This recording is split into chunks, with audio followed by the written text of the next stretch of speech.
ஹல்லேலூயா. இந்த நாளிலும் கூட தானியேலின் புஸ்தகம் 6ஆம் அதிகாரம் 22ஆம் வசனத்தை நாம் தியானிக்கப் போகிறோம். தேவன் தம்முடைய தூதனை அனுப்பி அவைகளின் வாயை கட்டி போட்டார். ஹல்லேலூயா. இந்த மாதத்தில் தேவன் நமக்காக பேசுகின்ற ஒரு வார்த்தை, அநேக பிரச்சனைகள் மத்தியில், அநேக உபத்திரவங்கள் மத்தியில், பாடுகளின் மத்தியில் இருக்கிற நமக்காக தேவன் தம்முடைய தூதர்களை அனுப்பி நமக்கு விரோதமாக செயல்படுகிற எல்லா பிசாசினுடைய வாய்களை கட்டி போடுவதை நாம் பார்க்கிறோம். தானியேல் தேவன் மேல் அதிக விசுவாசம் வைத்திருந்தான். தானியேலின் வாழ்க்கையின் மூலம் பலர் ஜீவனுள்ள தேவனை அறிந்து கொண்டனர் என்று நாம் பார்க்கின்றோம். தரியு அரசருக்கு தேவன் மீது நம்பிக்கை வரும் அளவிற்கு தானியேல் தேவனை பற்றி அதிகமாக ராஜாவுக்கு சொல்லியிருந்தார் என்று நாம் பார்க்கின்றோம்.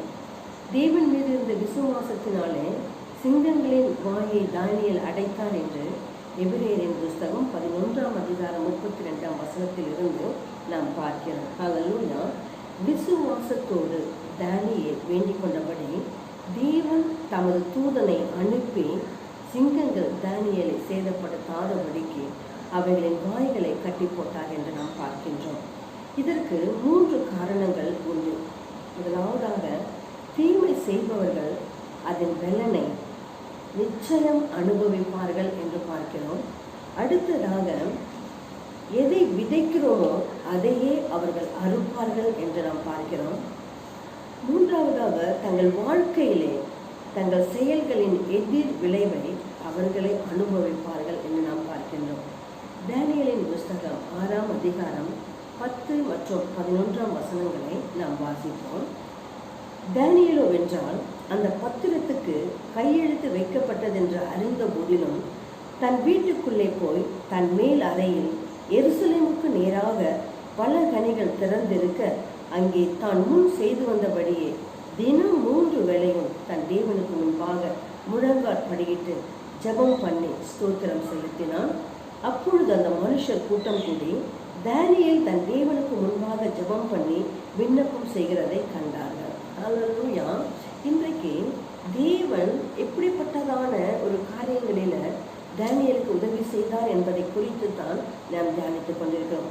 தேவனை நோக்கி ஜெபித்தால் மரண தண்டனை கிடைக்கும் என்று அறிந்த போதும் ஜெபம் முக்கியமானது என்று அறிந்த தானியேல் எப்பவும் போல ஜெபித்தார்.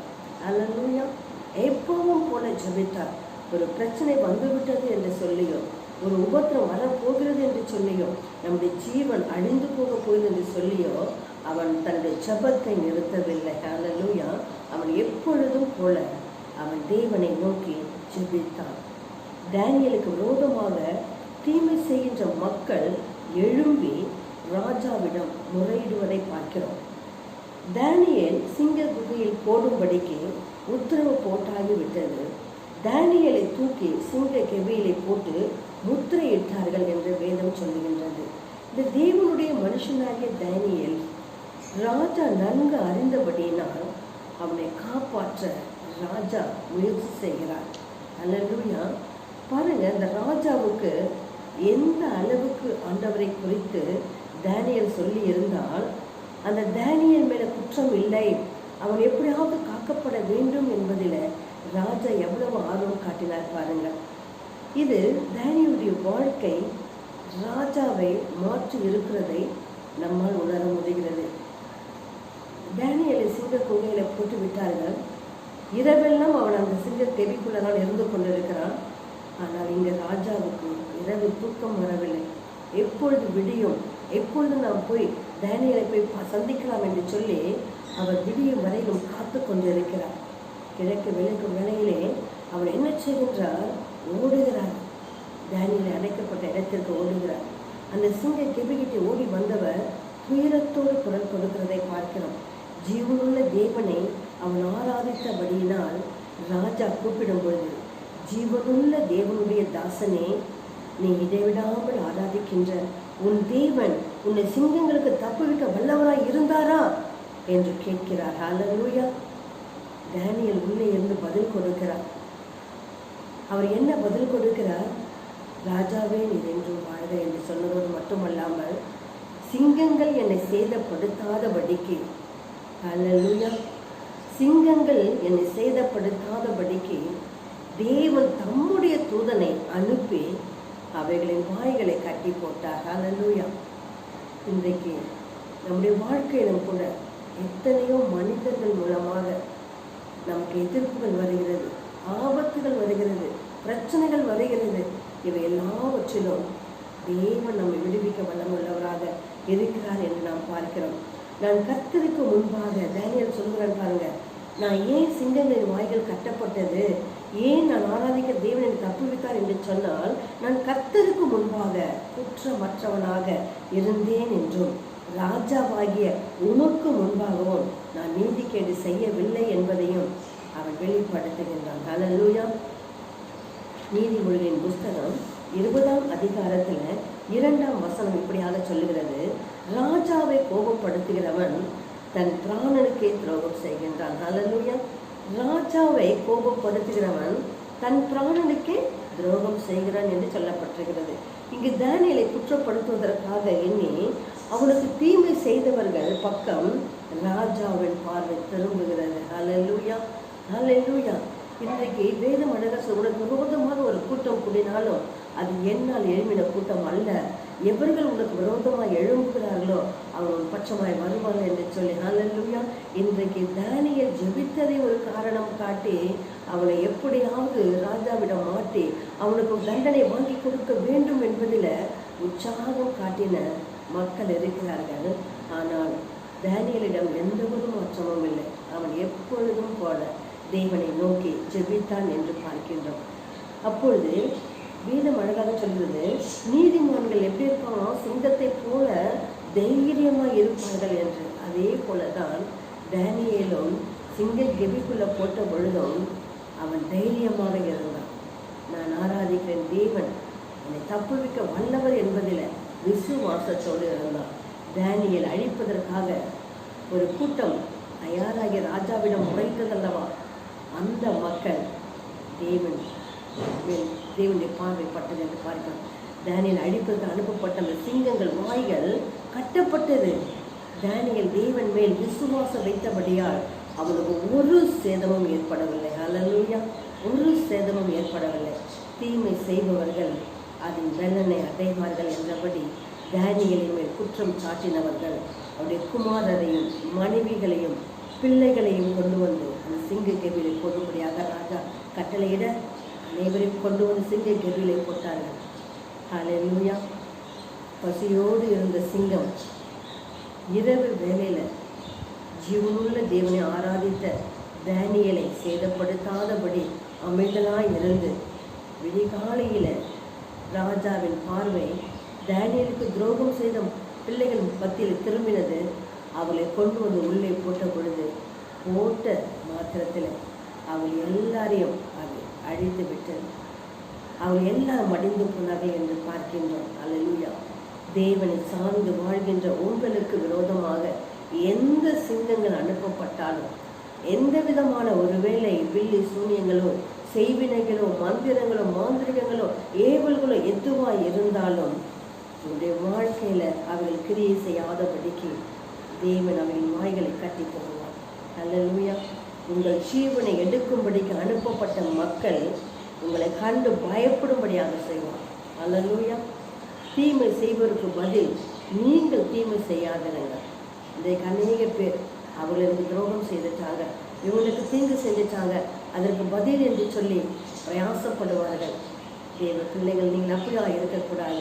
ஏனென்றால் பழி வாங்குறது தேவனுக்குரிய ஒரு காரியமாக இருக்கிறபடினா இன்றைக்கு நாம் எப்படி தானியேல் அந்த ராஜாவிடம் ஜீவனுள்ள தேவனை குறித்து பேசி இருந்தாலும் அதே போல நாமளும் ஜீவனுள்ள தேவனுடைய காரியங்களை அறிந்து கொண்டவர்களாக இருப்போமானால் மற்றொரு தீங்கு செய்ய நாம் நினைக்க மாட்டோம்.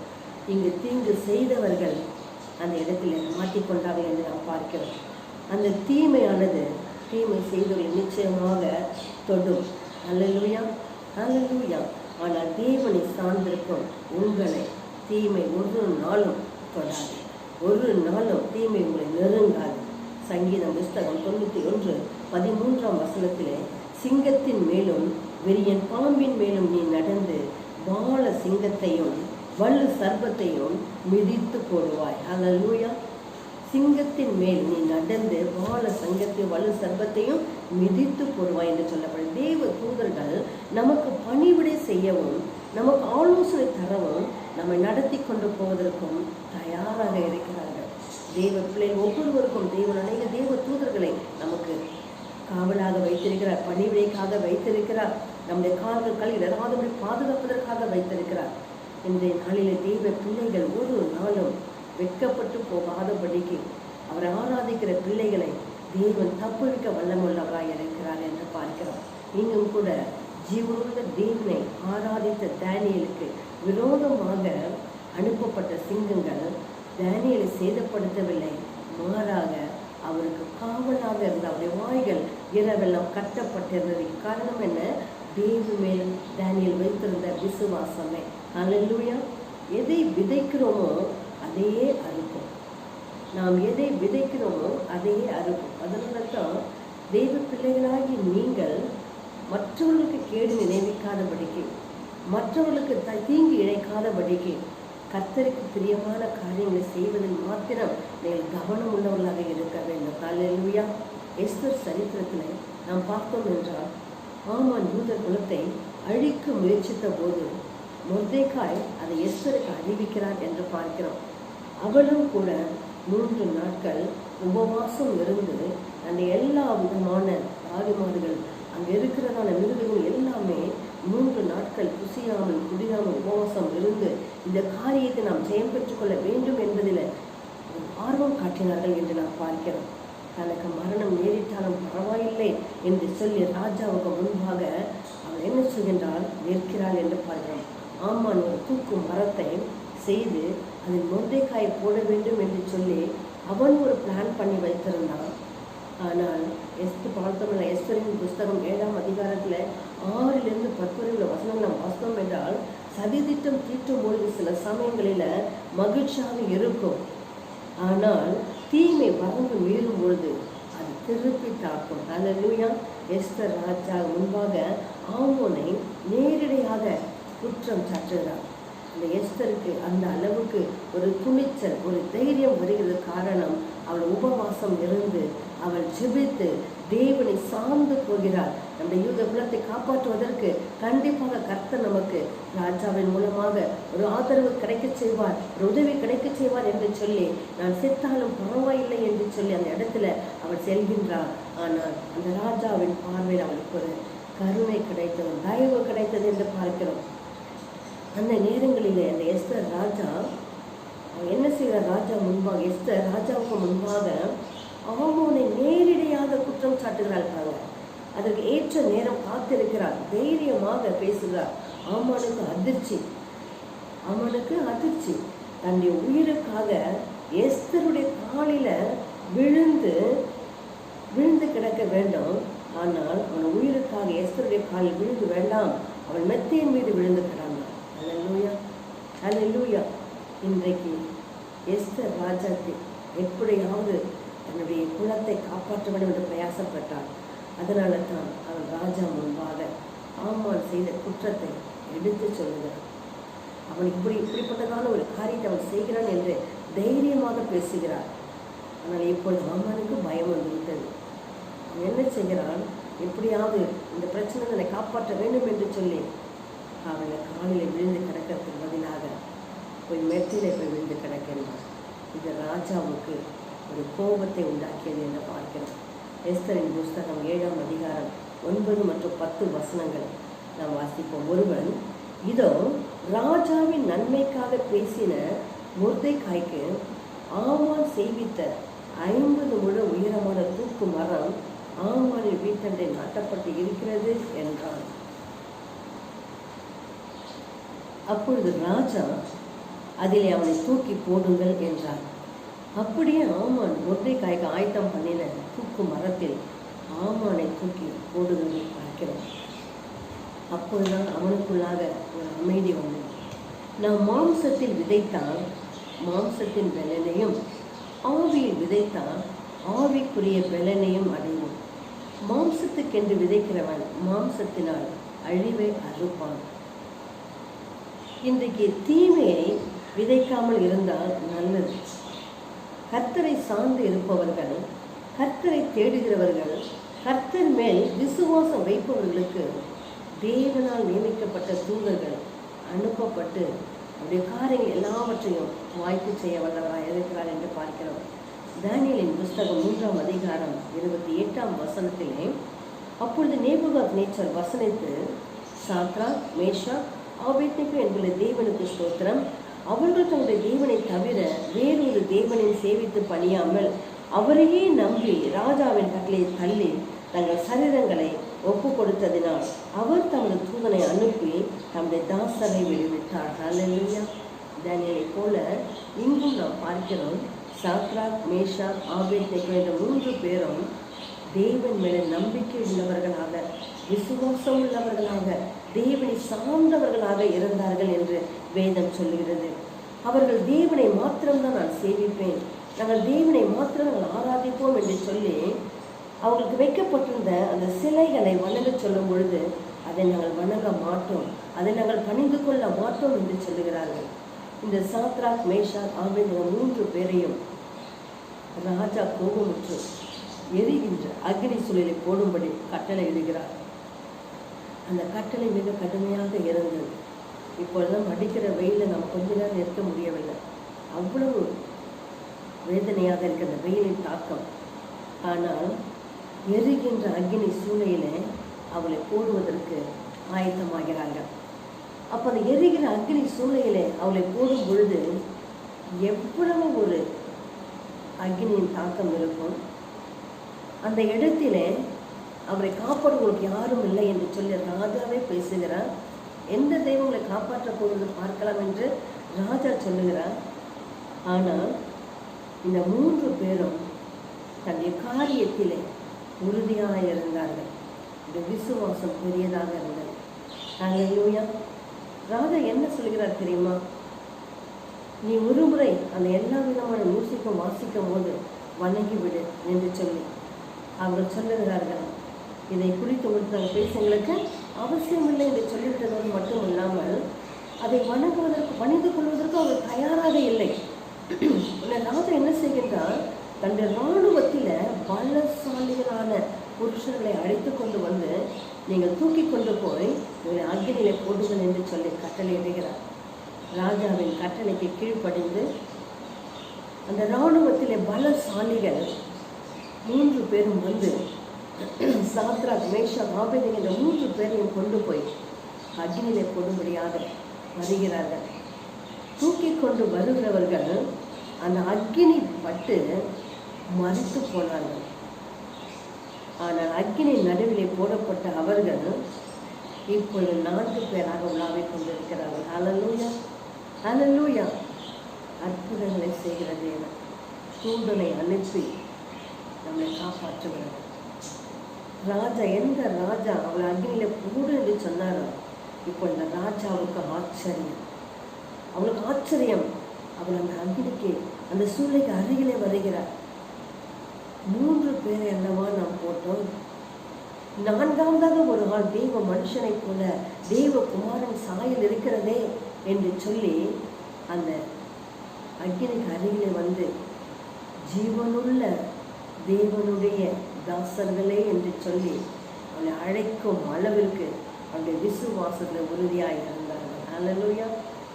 இன்றைக்கு அப்படிப்பட்டதான பிள்ளைகளுக்கு தேவன் தம்முடைய தூதனை அனுப்பி பிள்ளைகள் விரோதமாக எழும்புகிற எல்லா விதமான சத்ருவின் வாய்களை காட்டி போடுகிறார் என்று பார்க்கிறோம். ஹல்லேலூயா, ஹல்லேலூயா. உங்களுடைய விசுவாசம் எப்படி இருக்கிறது? நீங்கள் தானியேலை போல ஜெபிக்கக்கூடாது என்று சொல்லியும் ஜெபிக்கிறேன், தேவனுக்காக நான் தேவனுடைய சமூகத்தை காத்து ஜெபிக்கிறேன் என்று சொல்லி வைராக்கியம் உள்ளவர்களாக தேவனை சார்ந்திருக்கிறீர்களா, விசுவாசம் இருக்கிறீர்களா? அல்லது சாத்ராக், மேஷாக், ஆபேத்நேகோ 3 பேரும் அக்னியில் போடும்பொழுது அவருடைய சரீரத்தை அக்னிக்கு இரையாக்கினாலும் பரவாயில்லை, நாங்கள் எதையும் பணிந்து கொள்ள தயாராக தேவனை மாத்திரமே ஆராதிப்போம் என்று சொல்வதில் வைராக்கியமாக இருந்தது போல உங்களுடைய வைராக்கியம் அப்படியாக இருக்கிறதா? ஹல்லேலூயா. இன்னைக்கு தேவ பிள்ளைகள் ஒவ்வொருவரும் கர்த்தரை சார்ந்திருக்கும் பொழுது உங்களுக்கு விடுதலை கொடுக்கிற ஒரு தேவனாய் இருக்கிறார். ஹல்லேலூயா. உங்களை காப்பாற்ற ஒரு தேவனாக இருக்கிறார். ஹல்லேலூயா. இன்னைக்கு அநேக பேர் சொல்லுறாங்க, ஐயோ எனக்கு செய்வினை வச்சுட்டாங்க, ஐயோ எனக்கு சூனியை வச்சுட்டாங்க, எனக்கு மந்திரம் வச்சுட்டாங்க, மாந்திரிகள் செஞ்சுட்டாங்க என்று சொல்றாங்க. நீங்க பயப்பட வேண்டிய அவசியமே இல்லை. கர்த்தருடைய பிள்ளைகளுக்கு விரோதமாக யார் எதை செய்தாலும் அது சேதப்படுத்தாது. தூதனை அனுப்பி ஆய்களை கட்டி போடுகிறார் நம் தேவன். ஹல்லேலூயா. எத்தனை பேருக்கு விசுவாசம் இருக்கிறது? ஒருவேளை இதுவரைக்கும் உங்களுக்கு விசுவாசம் இல்லை என்றால் இப்போது நீங்கள் தேவனை விசுவாசியுங்கள். நீங்கள் விசுவாசிக்கும் பொழுது கர்த்தருடைய மகிமையை உங்கள் கண்கள் காணும். ஹல்லேலூயா. ஹல்லேலூயா. இந்த இடத்துல 7 மடங்கு கடுமையாக அந்த சூளை சூடாக்கப்பட்டது. அக்னி சுவாலையானது சாத்ராக், மேஷாக், ஆபேத்நேகோ என்பவர்களை தூக்கி கொண்டு போன அந்த புருஷர்களை கொண்டு போட்டது என்று பார்க்கிறேன். இன்னைக்கு உனக்கு விரோதமா யாராவது எழும்பினாங்க என்று வைத்துக் கொள்ளுங்கள், அவர்களை தேவன் பார்ப்பார். அந்த தூதனை அனுப்பி சங்கரித்து போடுவார். ஹல்லேலூயா. இந்த விரோதமாக உருவாக்கப்படும் எந்த ஆயுதமும் வாய்க்காலே போகும் என்று சொல்லியிருக்கிறார். ஹல்லேலூயா. இன்னைக்கு கர்த்தருடைய பிள்ளைகள் கர்த்தருடைய சமூகத்தில் காத்திருக்கும் பொழுது, கர்த்தரை சார்ந்திருக்கும் பொழுது அவர்களுக்கு ஒரு சேதமும் ஏற்படாது, ஒரு சேதமும் ஏற்படாது. ஹல்லேலூயா. என்னை கூட 10 நாட்களுக்குள்ளாக சகோதரி மறைத்து போய் விடுவார்கள் என்று சொன்ன பொழுது நான் கர்த்தருடைய சமூகத்தில் அழுது சொல்லியிருக்கேன், ஆண்டவரே என்னுடைய பிள்ளைகள் சிறு பிள்ளைகளாக இருக்கிறார்களே, இந்த பிள்ளை நான் எப்படி காப்பாற்றுவேன்?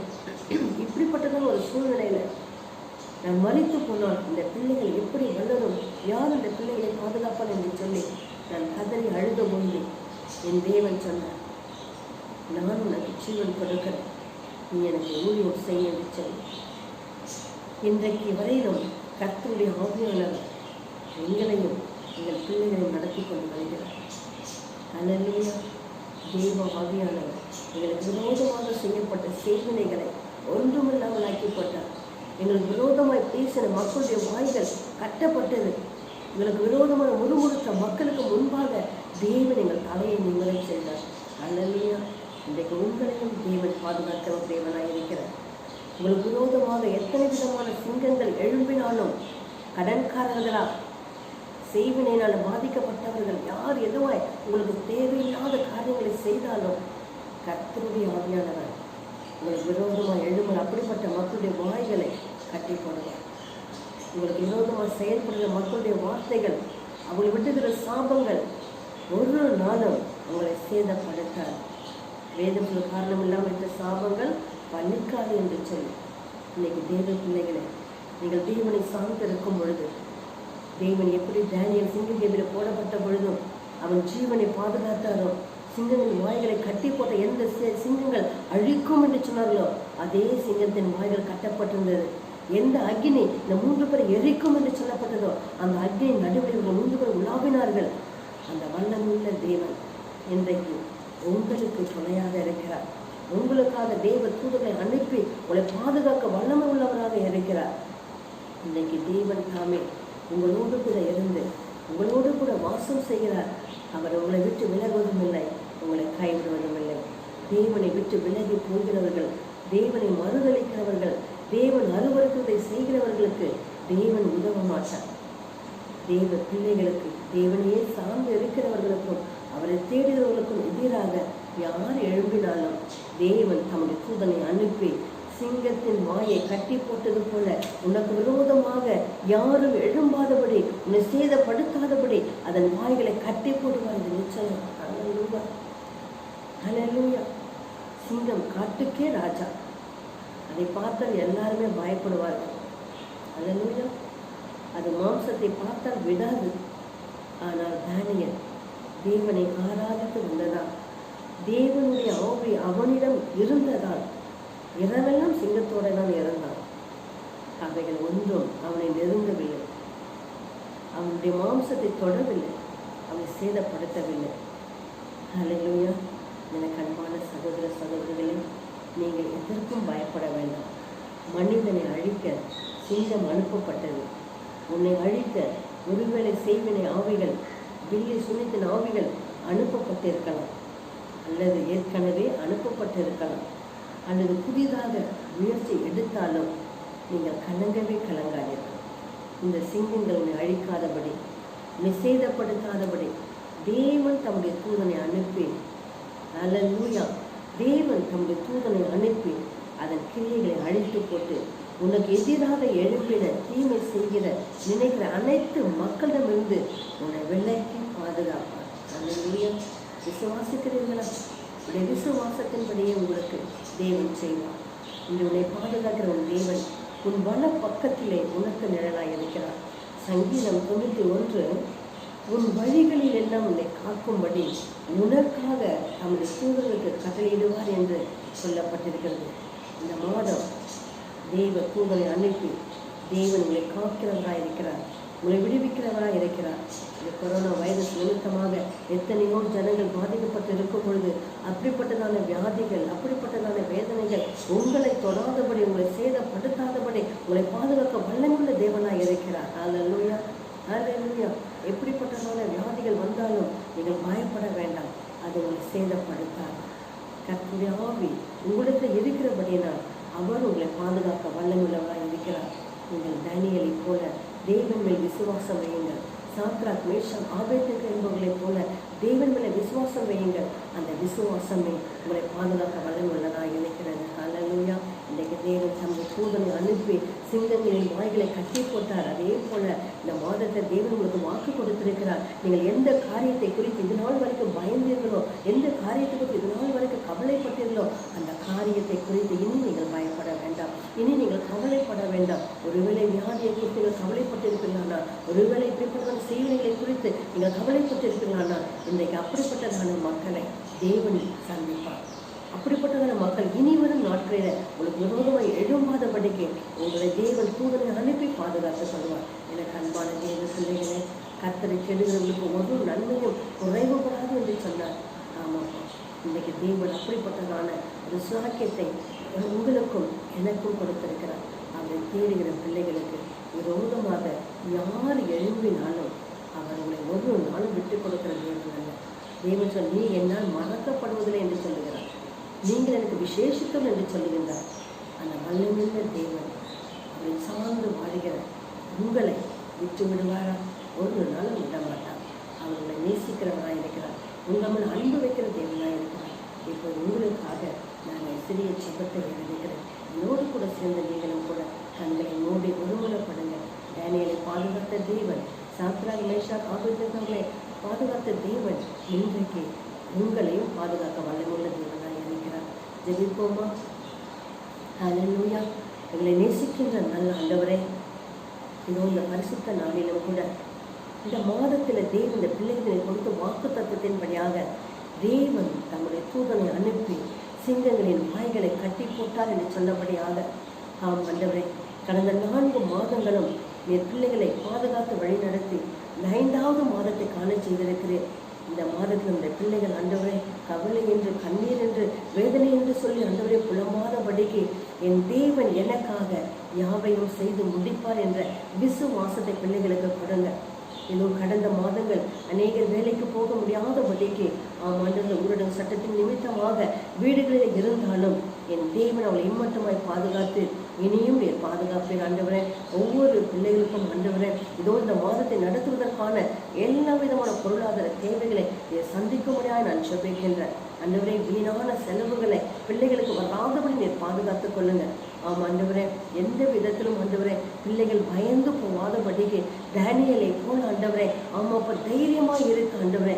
அப்பா சொல்ற பிள்ளைகளுக்கு நீங்கள் உதவி செய்யுங்க ஆண்டவரே.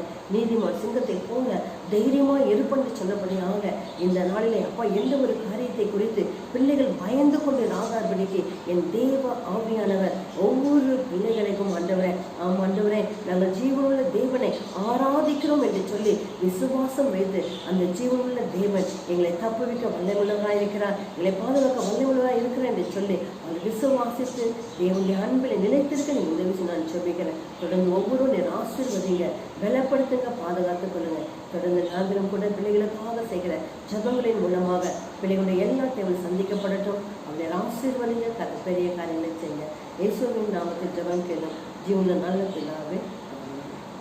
God bless you.